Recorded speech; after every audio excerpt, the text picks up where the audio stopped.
Hello everyone, I'm back for the last recap of the Silver Chess Open 2026.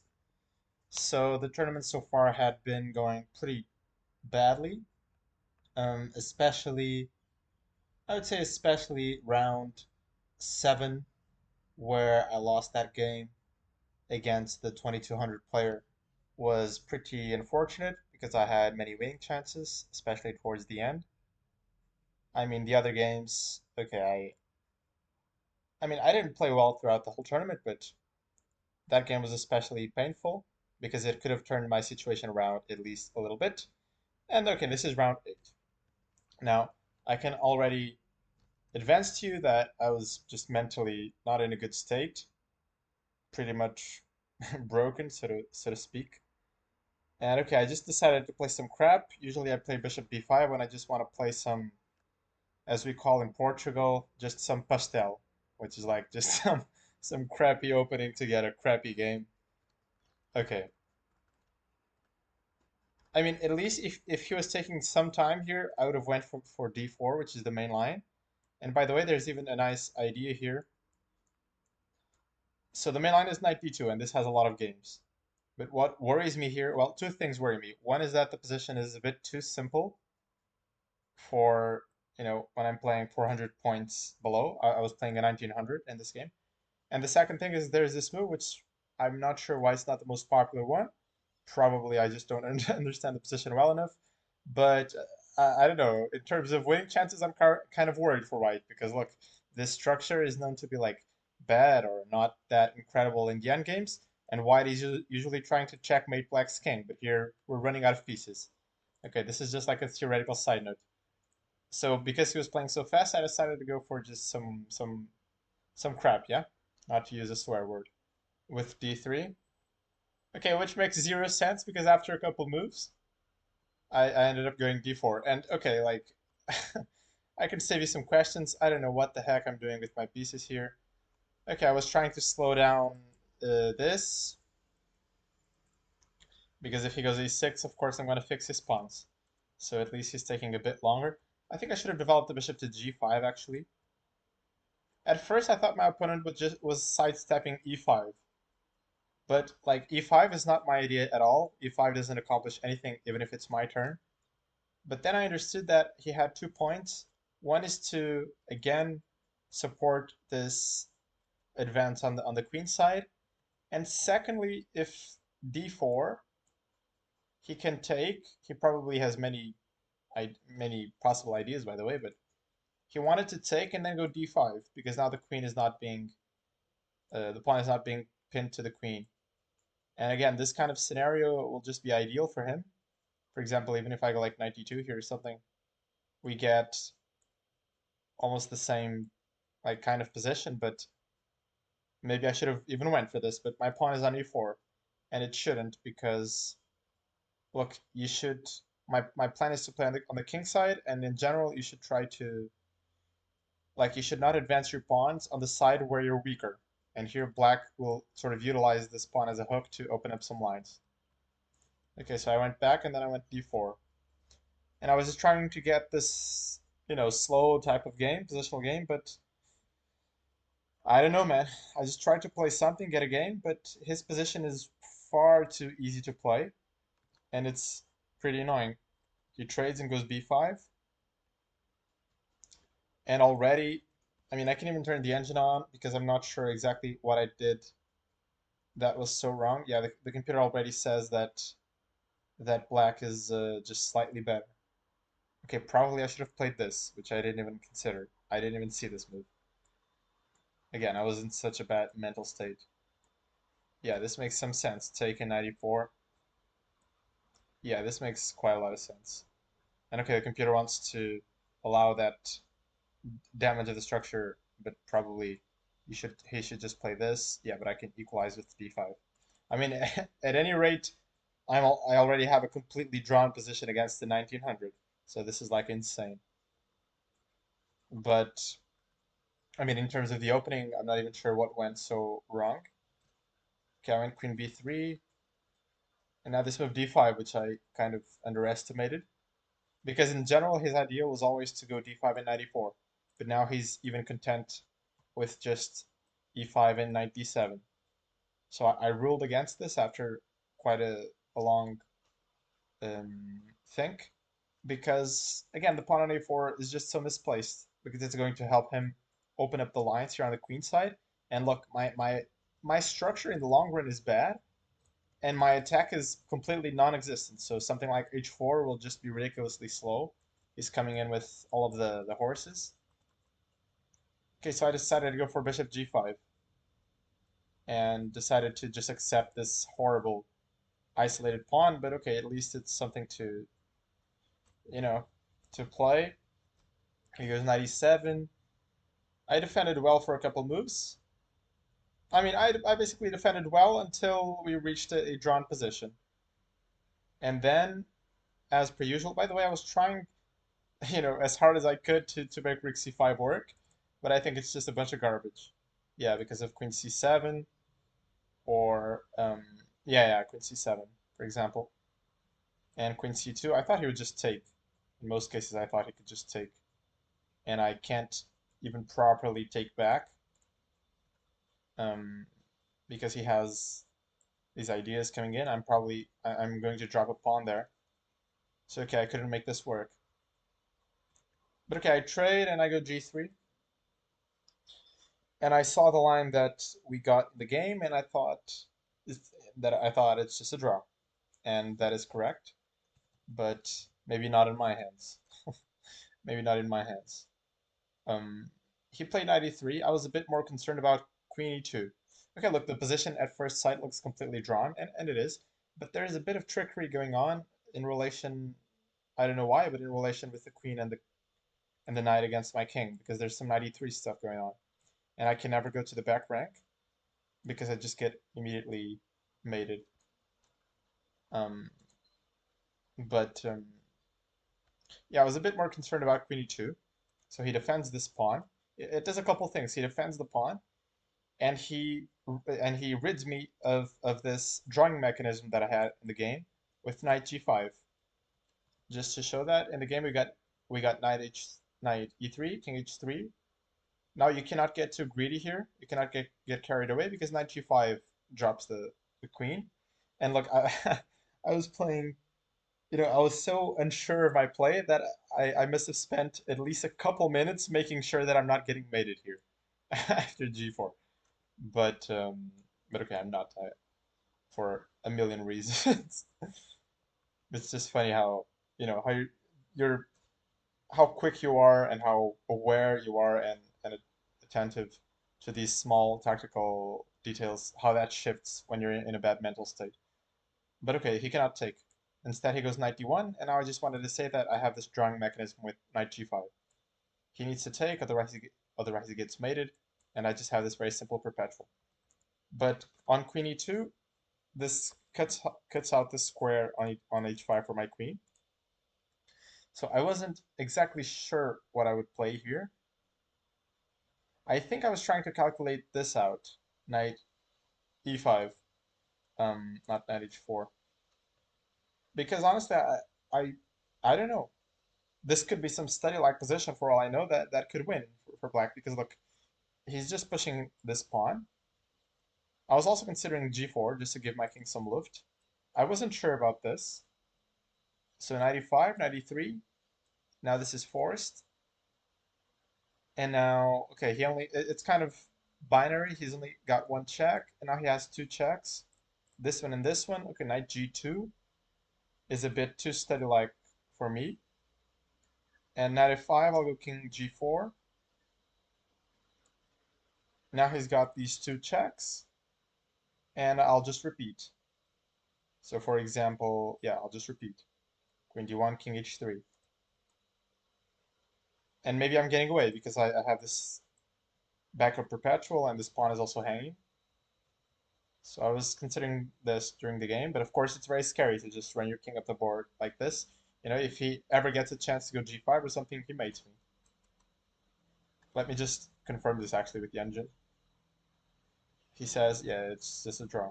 Yeah. Okay, he goes knight e3 immediately, which is unfortunate because the other one made me, forced me to play only moves. in order to draw, and we would draw, because at some point I would have to draw or get mated. But unfortunately here, I realized that I was not getting mated, and so I stupidly decided to play for a win. Okay, this is a lot of, a lot of just being tilted as well with the tournament situation and just being annoyed in general. So knight g5, as I previously said, just makes an elementary draw. But I decided, and when you're in a bad mental state like this, when the tournament is just not going your way, it seems like any decision that you can take is going to be the wrong one. And it's such a bad feeling because, I've been playing chess for so long and have a decent level, right? But it seems like you just get this extreme imposter syndrome, and all of a sudden you don't believe that you know how to play chess or something, and it seems like anything you might think or try to do is going to be the wrong thing. So he just takes, and what I'm saying is that after queen c2, d5, so I saw this when I took on e6, and I swear to God, I thought that I I I didn't have any losing chances just because I wasn't getting mated. And okay, that part is true, and this pawn is kind of dangerous, but I just missed a very, very simple thing, which is that this endgame is losing. This endgame is losing. Even if it wasn't losing, even if there was some way to hold it, if I was playing like just an average on an average day, it is completely obvious that black is the only one player playing for a win because his knight controls my pawn, and this outside passed pawn in knight endgames is super, or in any endgame, but especially in knight endgames, because they're very similar to king endgames. The outside passed pawn is super dangerous. And the position here is just outright won. Okay, so the first basic thing I missed is that I don't have king g4 because of this. And he collects this one. Ridiculously obvious. So I decided to go knight e5, cutting off his king. And, okay, I want to say that I got a bit unlucky, but I also played so bad that I deserved to lose. But I got unlucky in the sense that, okay, I cannot go here because I get mated. That's a nice helpmate. And my king, for some reason, okay, I have to catch his pawn. Now, just a basic thing, I cannot push because he will take, and the knight is not in time to catch the pawn. And my king, for some reason, can never join the action. So, okay, if I could teleport my king over here, over here, over here, I'm fine. Probably. Surely, I'm fine. Even if we get a situation that, let's say, his king runs over here and mine gets over here, I should also be fine because he's not really getting this pawn. But for some weird reason, I cannot join in with my king. That's not the only factor that makes the position losing, by the way. As we'll see in a couple of moves, I missed another very basic thing. But for example, if king g2, I was thinking that he has g4. And it's just remarkable how my king cannot get in. For example, king f1, knight, let's say king g7, and the king is cut forever because whenever I step to e2, he has knight c3. I also cannot try to go h3 because he'll go h5, and now it's even worse because my king is stuck to the pawn. But yeah, so I decided to go g4. But that's not the only thing that makes the position just completely lost. Okay, king g2. Now I was mostly calculating this, and I even got a bit optimistic here once I spotted the following idea. King f7, king f3, knight f6, d6, king d7. Okay, h3 because I want to come with the king. King d5. Actually, instead of king d5, like, I don't think he has a move here.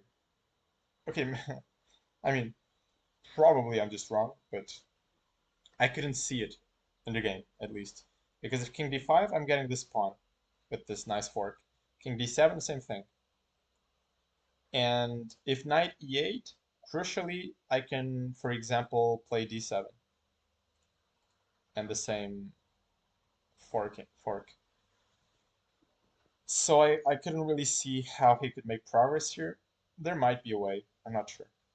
But okay, this all goes to crap because he has knight d6. Again, extremely simple and obvious and everything. Because I already spotted that I cannot go d6 because he'll take, so it's so freaking obvious that he can just distract my knight like this. Okay, I resigned. Out of shame. The position is just completely losing. Again, you can think of these knight endgames just as a king and pawn endgame. So it's obvious that it's lost. Okay, let's just quickly see the last game. I was paired against the 1700, and I played the typical tilt system, also known as the modern defense. Okay, I got a great position out of the opening, this c5. I swear to God, I was scared out of my mind of like knight takes b5, and I don't know, man. I was starting to freaking see some crap like this. Um, I would go rook c8, I think, but I don't know. He doubles. I was also scared about this, and I don't know. Am I losing? Okay, I calculated some stuff and just decided that I don't know. I just gotta play. If I lose, I lose. If I lose against the 1700, so be it. If I lose against the freaking if I lose against a freaking beginner player that's learning how to checkmate with the king and the queen, so be it. You know, at some point you just have to make moves. So I went for it. 97 castles. By the way, the computer wanted to play h5, which I considered, but then I was legitimately starting to get worried about some sacrifices, and I feel like that's fine. I decided to just play it sort of safe. He goes f4, not a good move because I can block him with f5. And now I'll just completely take over the game very quickly. This last game didn't really have much of a story to tell. There was only one interesting moment. Okay, so here he's completely screwed because he's not in time to go e5 or take because I'm coming through with this check. For example, e5, I will deliver the check, and after king h1, just go knight g4, and I'm just gonna pick up some material. And actually, there's no way to stop the loss of material here because after king h1, c4, bishop drops back, and I just grab a pawn. Okay, but this 1700 player comes up with this crazy idea to sack a piece, and it really sent me to the tank. I gotta be honest. I didn't know what he was trying to do. Then I realized it, and this sent me deep into the tank, and I got scared, I'm not gonna lie. I got scared because um, at first it looks like sort of innocuous, you know, he's just pinning this. Okay, I'll just defend it with rook f7. But then I start to calculate, and it turns out that rook f7 almost gives away all of the advantage. And okay, I come up with the best move, thankfully. Thankfully, I can still produce one good move in a chess game. After 20 minutes, I go rook e8. So I was debating between rook f7, rook e8, and king f7. And they're all sort of logical in their own respective ways. So let's start with the weird part, which is what is wrong with rook f7. Now let me try to recall, but I think the problem was bishop f3. At least this is what was worrying me in the game. Okay, I cannot take because he takes with a check, crucially, and picks up my bishop. And he just, he's at least in the driver's seat, probably much better. But the main question is what is wrong with knight c5 because this move seems to stabilize. Um, but I thought he would come in with the check, king g8, and now probably some rook d6. I mean, I'm not sure this works or doesn't work for him, but I was getting quite scared. I was getting quite scared because, for example, after queen c7, he takes. I need to take with the knight, and okay, maybe this is reaching nowhere for him. Or maybe it is. I mean, no, this is just a pawn. This cannot be. But something along these lines. I mean, this line in particular, I miscalculated because I don't think I saw that the rook was attacked in the end, and I was just thinking about queen e6. But the truth of the matter is that the computer says that rook f7 is bad, so there must be something around here. I would like to actually see what it is. Let me take a quick look. Yeah, it's not. It's not bishop f3. It's the immediate rook b7. Ah, yeah, yeah, yeah. There was also this problem. Yeah, I completely forgot. Take and bishop f3. Okay, it's kind of similar to the game, but basically the rook f7 tempo was worthless, and it would be better to get my rook to e8, which is what happened in the game. Um, and also because of these checks, king f7 made some sense. But okay, rook e8 is the best move. Not not very difficult, but I'm glad that I spent a boatload of time and came up with the best move anyways. So he takes here. Already this won't work because probably because of some reasons. Or was it here that I was considering this? Maybe it was here. That would make more sense. Because actually after these things, he's taking with a check. Yeah, maybe I was thinking about it here. That makes more sense. But okay, I was going to go for bishop c6, I believe, where the best he has is to take here, then take on e4. And okay, I thought to just play some queen d4 stuff and control the game. Instead, he goes rook b7. Okay, it's the only move. Take, bishop f3. I still had to be a bit careful. For example, I spent a lot of time trying to make this work, but did somehow I was getting way too confused and thrown off by knight e4 because basically he's coming in with queen c3, which will severely disturb my coordination. And then he has this fork, and there's also this double attack with knight d6 coming in. Surprisingly, it's not that easy to stop all this. For example, some move that tries to achieve coordination, like queen c7, is dangerous because of knight g5. I'm not sure I have a way out already. Maybe I do, maybe I don't, I'm not sure.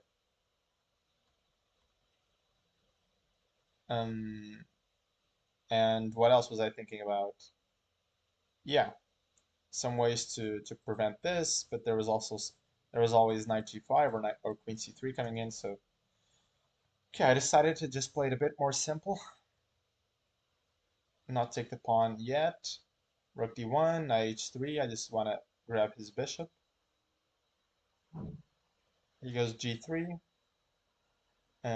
What was I thinking about? No, I couldn't really see a move for him, but I thought he would play queen b7. I mean, of course, it cannot be such a great idea for him to go into the endgame when he's just down a clean exchange. But, this sort of keeps the lights on. I cannot take because of this fork. So here I was going to play rook f7 and rook d7. Okay, g3, I take this, e5, and the end of the game was pretty straightforward. King g1, I open up his king a bit and give a check. Okay, I was literally just trying to see, like, I was thinking about this during the game as well, this analogy. Like when you're shaking a piñata and then like just seeing if anything falls out of it. And here it did fall out. Actually, my let me put some light on because it's getting kind of dark. Will this work? Will this weird little setup work? Okay, this is weird. I'm using my phone. Okay, maybe it's better like this. Um, yeah, let's do like this. And yeah, king g2 and takes. So I was trying to see if this would fall out of it because if king h1, I don't have the same sort of shot. Okay, I'll just play one of a million moves and win, but this allows this immediate finish. Okay, king h1, there's queen c6 and then mate. King f1 is just mate in one. These two moves fail to rook e3, and this one fails to queen h5. I was trying to figure out if it's the only way. Because if queen f2, how am I actually delivering mate here? Queen g2, there's queen g3. And this is not mate as far as I can tell. And what else? h5? Just king g5? So I'm not sure. But okay, queen h5 is a nice little geometry. And he resigns. So overall, I finished like 21st or something, started third, I believe. It was a terrible tournament for me. The organization was pretty cool. I even recorded a small video for them yesterday where they were asking me some questions about, the tournament as a whole, if I enjoyed my experience and so on. And I did in terms of the organization of the tournament because the playing conditions were great. Like we had lots of space for the in between players and in between boards, and it was actually some extreme heat was going on in this southern part of Portugal, and we had waters for everyone, and we had air conditioning, and overall the vibes were great. Okay, what I didn't like obviously was my performance, but more than that, that the city is very small, and it's like I don't know if it's a village, maybe it's actually a city, and there wasn't much to do. We tried to play some sports, me and my friend, international master Bruno Martins. We tried to play some sports like paddle or tennis or something, and the lady told us that the lady that worked there told us that you know, we could only play if we were members of the club of X and Y, and we had to be registered with whatnot and some bureaucracies, and we had to be, I believe, like citizens of Silves or something. Just some crazy, but quite typical Portuguese bureaucracy, and I don't know. So that's all to say that there wasn't much to do. We ended up staying in the hotel room for 90% of our stay at Silves. So that was pretty boring. And of course, when the chess isn't going your way and it's the only thing there is to do, okay, it it started to get really like nightmarish. In terms of my play, what do I think went wrong? Well, the first, well, I started the tournament playing relatively well. I will say that. So the first game I won, the second game I won against Antonio Pereira dos Santos, who is 2100. You can check that out on the channel as well. Was pretty decent, and I had some ideas. I was sort of flowing and so on. Then in the third game, I was like kind of thrown off that I couldn't win. But okay, it wasn't that deep. I mean, I was kind of annoyed, but it came in and out of my system. I didn't carry it to the next game. And then in the fourth game, I got hit with a gigantic amount of preparation and lost without a fight, pretty much. Just lost against the 2200 without a fight. That really bugged me and threw me off my balance, so to speak. And clearly, I'm a very streaky player, and my psychology could do um, could benefit from a lot of work because once I start losing some games, clearly my confidence and my, let's say, stability and equilibrium just goes to hell. And I would say it's just a mix of, I mean, sometimes you get horrible positions and you play badly and you still win, and your confidence sort of, keeps afloat. But sometimes that happens and your opponents punish you and you just start losing a bunch of games, losing a bunch of rating, and it all goes to hell. And that's pretty much what happened. So I played pretty badly after like the third round, let's say, and my opponents generally capitalized on their positions. And then there was the seventh round, which was the only sliver of hope I had to turn the tournament around, and I should have. Um, after he blundered and I got a winning position, but I couldn't manage it. And okay, in the last couple rounds, that one included, I just felt like I was so extremely rusty, and it's so annoying to play when you're in a bad mental state because like again, you have this imposter syndrome, and it seems like all of your chess knowledge has just evaporated.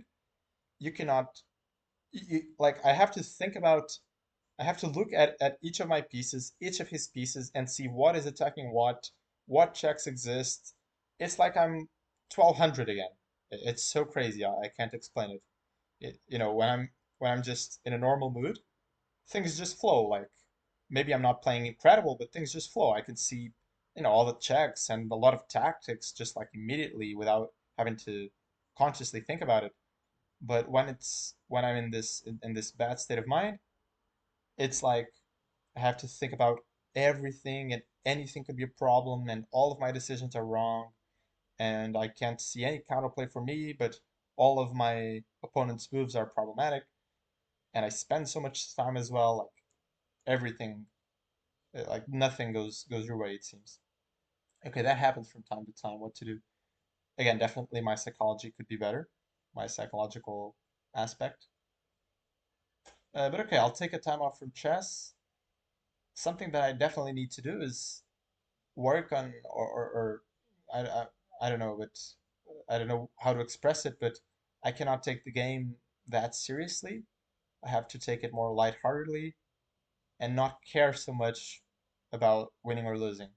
This also has to do a lot with my ego, I would say.